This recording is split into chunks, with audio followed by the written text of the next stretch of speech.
मेरे नबी करीम सल्लल्लाहु अलैहि वसल्लम ने फरमाया जो औरत बन सवर के बाजार जाए, अब तो खैर बीबियां बुरका पहन के जाती, बुरके पे भी कढ़ाई की है, बुरके पे भी काम कराया, बुरके पे जो काम और नक्श निगारी हुई है वो 10,000 की है। बुरका पर्दे के लिए पहना था, दिखाने के लिए। ये कैसा बुरका है कि उसने बुरका भी पहना हुआ है और बुरका भी उसने फैशन वाला पहन लिया है। ये किस तरह का? इस तो पर्दे को पर्दे की जरूरत पड़ गई।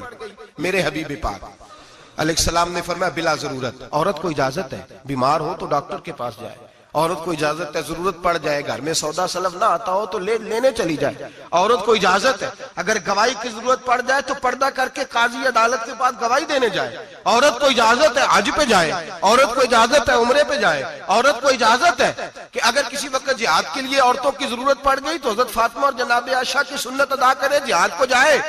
लेकिन अगर औरत मौज करने जाए और रोज कहे वो देखे ना फला पार्क में थे, आप तो कभी गए ही नहीं, फला जगह थे, आपके पास तो फुर्सत ही नहीं, फला मेरी सरगोदे वाली बहन का खामन तो रोज लेके जाता है, आपने तो कभी तवज्जो नहीं फरमाई।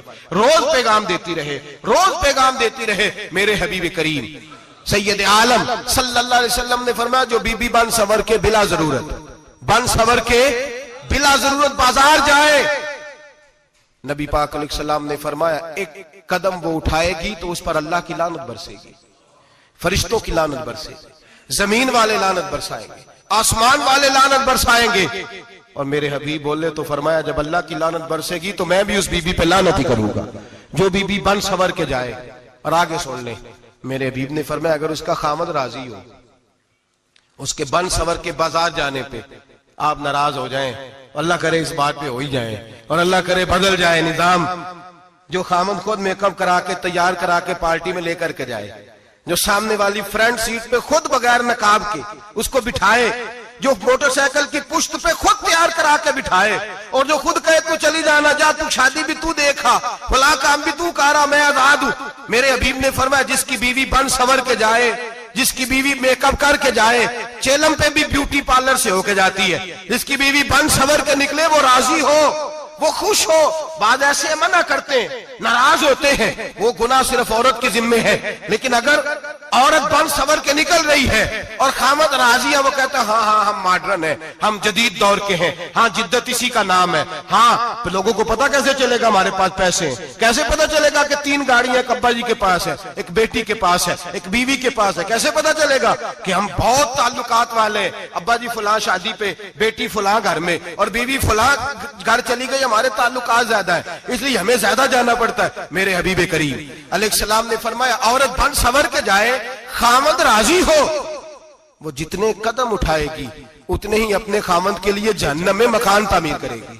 फरमाया उसके खामद के लिए उतने मकान दोज़ख में तैयार हो गए, वो जलाया जाएगा, वो तपाया जाएगा, वो जहन्नम की आग का ईंधन बनेगा। और मैंने शायद आपको दर्जनों बार हदीस सुनाई हो, मेरे करीम रसूल ने फरमाया बीबी एक होगी पर 4 आदमियों को जहन्नम में लेके जाएगी। या रसूलल्लाह किसको? फरमाया बाप ने पर्दे का नहीं कहा तो बाप भी दोज़ख में जाएगा, अगर भाई ने पर्दे का नहीं कहा तो वो भी दोज़ख में जाएगा, शौहर ने पर्दा नहीं कराया तो वो भी जहन्नम में जाएगा। वो बेटा जो कहता था ना 1.25 लाख का मोबाइल लेना है तो अम्मा ने घर के अंदर शोर डाल दिया, मजबूर किया, खामन को लेकर के दिया। उस बेटे से पूछा जाएगा तू सारी जिद्दें अम्मा से मनवाता था, ये तूने क्यों नहीं कहा पर्दा कर ले? और अब तो बीबी जरा 40 साल की होती है तो कहती है मेरी खैर है, मैं बूढ़ी हो गई हूँ, मेरी खैर है, रोटियां सारी खाती हूँ, बाकी सारे कामों में जवानों की तरह हूं, पर्दा नहीं मैंने करना, मेरी खैर है, फलाना तो मेरे बेटे की तरह। जुल्म की हद है, जुल्म की हद। कजन एक दूसरे से हाथ मिलाते, कजन, वो किस मुसीबत का नाम है? कहते ये भाई है, ओ भाई ये भाई होता तो इससे निकाह नाजायज होता, अब चूंकि अल्लाह ने इसके साथ निकाह को हराम रखा है तो ये तुम्हारा भाई हो सकता? मेरे रसूल करीम सल्लल्लाहु अलैहि वसल्लम ने फरमाया सुवर निजसुलैन है, कुत्ता बिल्कुल नापाक नहीं होता, कुत्ता भीग जाए तो बादों का नापाक होता है, या कुत्ते के मुंह से थूक निकले तो नापाक होती है। सुवर निजसुलैन है, पूरा नापाक, खुश्क भी हो तो नापाक है। मेरे हबीब पाक अलैहिस्सलातु वस्सलाम ने फरमाया एक सुवर हो वो पहले ही नापाक, और दूसरा फिर वो सुवर गंद में लिपटा हुआ हो, गलाजत उस सुवर को लगी हुई हो।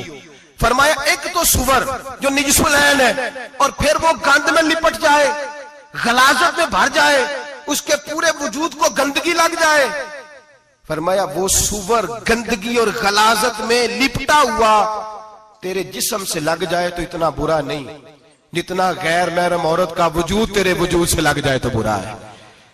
किस कदर तफसील दी, कहां से बात शुरू की और कहां मेरे नबी ने सिखाई। कजन हाथ मिला रही है, कजन के साथ बाजार जाया जा रहा है, कजन के साथ फला काम हो रहा है, कजन को चचा का बेटा भाई होता है, अगर ये सगा भाई होता तो इसके साथ निकाह नाजायज होता। खुदारा आ जाओ, लौट आओ, वापस पलटो दीन की तरफ, लौटो, इस तबाही से निकलो। ये जो आग है, ये जो बेसुकूनी है, ये जो तमाशा है, ये लाखों कमाने के बावजूद जो बेबरकती है, ये बड़ी बड़ी फौजों के बावजूद जो रोज मय्यतें उठती हैं, ये जो रोज जनाजे पड़े जाते हैं, ये जो रोज बेटियां बेवा होती हैं, ये जो रोज माओ के सुहाग लुटते हैं, ये हमारी नाफरमानियां हैं। हम दीन के मामले में हम लोगों ने नरमी शुरू कर दी है, हम अल्लाह और उसके रसूल से बगावत करने लगे हैं। मेरे हबीब करीम सैयद आलम नूर मुजस्सम शफी मुअज़्ज़म सल्लल्लाहु अलैहि वसल्लम ने फरमाया जिना सिर्फ शर्मगाह का नहीं होता। हुजूर ने फरमाया आंखें भी जानी होती हैं, कान भी जानी होते हैं, जुबान भी जानी होती है। बुखारी मुस्लिम दोनों में मौजूद है। सहाबा ने अर्ज की हुजूर जुबान कैसे जानी होती है? फरमाया जो नमाज के बावजूद गंद बोलता है, गलीज गुफ्तगू करता है, वो जुबान का जानी है। और फरमाया जो रोज गंद देखता है, वो जितनी मर्जी तजते पड़े, वो आंख का जानी है। और जो गंदी बातों में लज्जत महसूस करके सुनता है, वो जितना मर्जी रोज उठ के मस्जिद में झाड़ू दे, वो कानों का जानी है। मेरे नबी ने फरमाया आंख का जिना भी छोड़ दो, कान का जिना भी, बोलिए कान का जिना भी, जुबान का जिना भी। मुस्नद इमाम अहमद बिन हंबल उठाइए, एक सहाबी ने अर्ज की हुजूर नमाज में दिल नहीं लगता, मेरा कुरान पाक में दिल नहीं लगता, दुरूद सलाम में दिल नहीं लगता। आमिना के मासूम लाल ने क्या जवाब दिया? हुजूर ने फरमाया जा अपनी नजर जाके पाक कर ले, अल्लाह के नबी का वादा है तेरा सजदे में दिल लगने लग जाएगा। जा अपनी आंख को तहारत दे, वुजू करा, नजरों को पाक कर, अल्लाह के रसूल का वादा है तेरा कुरान पाक में दिल लगेगा। जाके अपनी नजर को पाक कर, वादा है तेरी जुबान पे दुरूद सलाम जारी हो जाएगा, अल्लाह का जिक्र जारी हो जाएगा। मेरे भाइयों, औरत का पर्दा, औरत का हिजाब दीन में उसी तरह फर्ज है जिस तरह नमाज फर्ज, जिस तरह रोजा फर्ज है, जिस तरह ज़कात फर्ज है, उसी तरह औरत का पर्दा भी फर्ज है। अगर किसी घर में औरत पर्दा नहीं करती, उस घर के मकीन सारे अल्लाह के हुजूर जवाब दे हैं। मेरे हबीब करीम अलैहिस्सलाम ने जिस औरत को पसंद किया, जिस औरत की तारीफ की, जिस औरत की बाबत मेरे नबी ने इरशाद फरमाया, और बड़े खूबसूरत लफ्ज हैं, साहिब अहकामुल कुरान ने लिखे हैं। मेरे हबीब पाक ने सहाबा की महफिल सजाई, मजमा खचाखच मस्जिद भर गई। हुजूर ने फरमाया बोल के बताओ खैरुन निसा कौन सी है, औरतों में सबसे अच्छी बीबी कौन सी है, बोल करके बताओ। हजरत सिद्दीक अकबर से लेकर मौला अली तक, हजरत अली से लेकर जनाब बिलाल तक, हजरत सलमान फारसी से लेकर अब्दुल्ला मुजनी तक भरा पड़ा है मजमा। हुजूर ने फरमाया बोलो सबसे अच्छी औरत, सबसे अच्छी औरत कौन होती है? एक सहाबी कहने लगे हुजूर जिसकी नमाज कज़ा न हुई हो। फरमाया वो भी अच्छी है पर तुम मेरी मुराद को नहीं पहुंचे। एक ने कहा हुजूर जो खामद की ताबेदार हो। फरमाया वो भी अच्छी है पर तुम मेरी मुराद को नहीं पहुंचे। एक सहाबी ने कहा या रसूल अल्लाह जो पाक दामन हो। हुजूर ने फरमाया तुम मेरी मुराद को। हजरत अली फरमाते हैं जब सबके जवाब गलत हो गए तो मैं, कद मेरा छोटा था, मैं पीछे बैठा था, मैं गर्दन झुका के पीछे से निकल गया। सैयदा तैयबा ताहिरा हजरत फातिमा ज़हरा रदी अल्लाह ताला फरमाते हैं बीबी साहब के पास पहुंचा। मैंने कहा फातिमा हुजूर ने सवाल किया है। तो हजरत फातिमा भी गोया मुस्कुरा के कहने लगी इल्म के शहर के दरवाजे तो आप ही हैं, तो आप यहाँ आ गए। कहा हुजूर ने सवाल किया है और मुझसे लेकर अबू बकर, उमर, उस्मान गनी तमाम को किसी को जवाब नहीं आया। हुजूर ने पूछा बेहतरीन औरत कौन होती है? बेहतरीन खैरुन निसा, बेहतरीन बीबी कौन होती है? तो हजरत सैयदा फातिमा कहने लगी अली बड़ी सादी सी बात थी, सादी सी बात थी, समझ नहीं आई। का फातिमा बतला दो इतनी सादी है तो। हजरत फातिमा कहने लगी सबसे बेहतरीन औरत वो होती है न कभी गैर महरम ने वो बीबी देखी हो। अगले जुमले भी याद रखने, न कभी गैर महरम ने वो बीबी देखी हो। और फरमाया ना उस बीबी ने कभी कोई गैर महरम देखा हो। सिर्फ मर्द पे पाबंदी नहीं कि वो औरत ना देखे, फरमाया औरत पे भी पाबंदी है कि वो भी गैर महरम का चेहरा न देखे। फरमाया बीबी ने भी गैर महरम न देखा हो, वो खैरुन निसा है, वो सबसे आला। हजरत अली कहते मैं झट से आया, पीछे बैठा, बात अभी जारी थी, मैंने हाथ खड़ा कर दिया। मैंने कहा हुजूर मैं बताऊं? नबी पाक ने फरमाया बतलाओ। तो कहते मैंने कहा हुजूर बेहतरीन बीबी वो होती है जिसने न कभी गैर महरम देखा हो और न गैर महरम ने कभी उसे देखा हो। अली फरमाते मैंने जवाब दिया तो मेरे रसूल की आंखों में आंसू आ गए। हुजूर रोए और फरमाते हंसते मुस्कुराते अचानक सहाबा के आंसू बरसने लगे। मजमे पे कैफ सा तारी हो गया, आंखें बरसने लगी। हम लोग हुजूर के रोने पर सख्ते में आ गए। नजर उठाई तो जवाब तो मैंने दिया था, तारीफ मेरी होनी चाहिए थी, शाबाश मुझे मिलनी चाहिए थी। मेरे हबीब ने रो के आंसू पूछ के फरमाया मैं तुम्हें कहता नहीं अल फातिमा तो बिदा तो मिन्नी, फातिमा वाकई मेरे जिगर का टुकड़ा है, फातिमा मेरे वजूद का हिस्सा है, मैं तुम्हें कहता नहीं रहता। कहा फातिमा मेरे जिगर का टुकड़ा है। हजरत अली फरमाते हैं सहाबा मेरी तरफ देखने लगे और कहने लगे अली जवाब तू दे, शाबाश बीबी साहबा को मिले। तो कहते हैं मैंने कहा हुजूर रोए हैं तो आंसू मेरे भी छलक ही पड़े हैं। फरमाने लगे लफ्ज मेरे हैं पर सोच उस बेटी के है जिसकी तरबियत मोहम्मद अरबी ने फरमाई है। फरमाया जुमले मेरे हैं, नाकिल मैं हूं, बात मैं बयान कर रहा हूं, लेकिन पीछे सोच उस नूर वाली बेटी की है जिसको अपने घर के अंदर रह के आंगन में रख के रसूल पाक ने परवरिश फरमाई। हजरत फातिमा फरमाती हैं हजरत अली मेरे पास दौड़े आए और कहने लगे फातिमा चल मस्जिद, पता नहीं हुजूर को क्या हो गया है। हुजूर रो रो के बेहाल हो गए और हुजूर हुजरे में रो रहे हैं और हिचकियों की आवाज मस्जिद में आ रही है। चल जरा चल के हुजूर की बात देख क्या हुआ है, हमारी तो ताकत नहीं अंदर जाने की। सैयदा तैयबा ताहिरा हजरत फातिमा झट से पर्दा ओढ़ा, हाजिर खिदमत हुई, अंदर गई। कहती हुजूर के कंधे पे हाथ रखा तो महबूब बेटी के हाथ की ठंडक महसूस की, सर सजदे से उठाया। फरमाया फातिमा आ गई हो?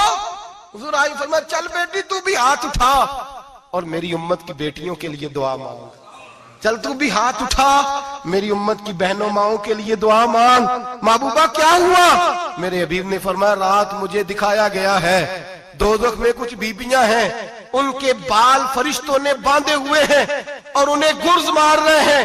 वो चीखती चिल्लाती हैं और मदद के लिए पुकारती हैं, वो बड़ी तकलीफ में हैं। तो बीबी साहब अर्ज करते हैं या रसूल अल्लाह उनकी गलती क्या है? तो मेरे नबी ने फरमाया वो बारीक दुपट्टा ओढ़ती थी, वो बारीक दुपट्टा ओढ़ती थी, उनके बाल चमकते थे, गैर महरमों की नजर पड़ती थी, उन्हें दोज़ख में सजा मिलेगी, वो चिल्लाएंगी चीखेंगी, उनकी मदद को कोई नहीं पहुंचेगा। चल तू हाथ उठा दुआ मांग। हजरत फातिमा उम्मत को पैगाम देती हैं पर्दा ओढ़ लो, हिजाब में आ जाओ। हजरत सैयदा ज़ैनब हजरत फातिमा की वो लख्ते जिगर जो मैदान करबला में इमाम हुसैन बराबर की शरीक रही सैयदना इमाम हुसैन के साथ। याह्या बिन मोइन कहते हैं मैं 15 साल तक हजरत ज़ैनब का पड़ोसी रहा हूं। 15 साल, घर बराबर होता है ना, बंदा बीबी देख ही लेता है। वो बीबी कभी पर्दा डाल के जा रही है दवाई लेने, कभी नजर आ ही जाती है। कहते 15 साल में सैयदा फातिमा की बेटी का पड़ोसी रहा हूं, मैंने कभी बुरके में छुपी हुई ज़ैनब भी नहीं देखी, बुरके में छुपी हुई ज़ैनब भी कभी नहीं देखी। हजरत अब्दुल्ला बिन जाफर तैयार जनाबे अली मुर्तजा के भाई थे, उनके बेटे के साथ इनका निकाह हुआ था, बीमार हो गई। तो हजरत अब्दुल्ला कहने लगे ज़ैनब चल तुझे हकीम के पास ले जाऊं, तबीब के पास ले जाऊं। तो हजरत ज़ैनब कहने लगी आप जाइए मेरा हाल बता के दवाई ले आइए। तो हजरत अब्दुल्ला जाफर तैयार कहने लगे शरीयत में गुंजाइश है डॉक्टर के पास जाने, हकीम के पास जाने की गुंजाइश है, तू चलती क्यों नहीं? तो हज़रत ज़ैनब कहने लगी शरीयत में गुंजाइश तो है पर अब्दुल्ला मेरी मजबूरी ये है कि मैं फातिमा की बेटी हूं। शरीयत में गुंजाइश तो है पर मेरी मजबूरी ये है कि मैं हुसैन की बहन हूं। शरीयत में गुंजाइश है पर मैं हसन की बहन हूं। शरीयत में बड़ी गुंजाइश है पर लोग मुझे मोहम्मद अरबी की नवासी कहते हैं। गुंजाइश तो है पर मैं नहीं ना निकल सकती, इसलिए कि जितना कोई अपने आप को दीन के करीब जानता है उतना उसके पैरों में शरीयत की जंजीरें ज्यादा होती हैं। तो जनाब सैयदना अब्दुल्ला कहने लगे अगर तू पर्दा कर गई, अगर तू चली गई, तो फरमाने लगे ये तो अल्लाह की मशीयत है, तू दवाई ला दे ताकि मैं खा लूं, और अगर मैं चली गई तो मैं अपनी माँ से जाके कहूंगी कि अम्मा सारी तकलीफें मैंने छाती पे बर्दाश्त की हैं पर मैंने तेरे पर्दे पर आंच नहीं आने दी। मेरे भाई ये उसवाए नूर है, ये उसवाए हसना है, ये हमें सिखाया जा रहा है। मेरे हबीब करीम की बीवियों का ये हाल था, बीवियों का अपने घर के आंगन में हजरत आयशा सिद्दीका, हजरत सौदा, जनाब हफ्सा अपने सेन में जब बैठती थी ना, तो दीवार की तरफ मुंह करके बैठती थी, दीवार के साथ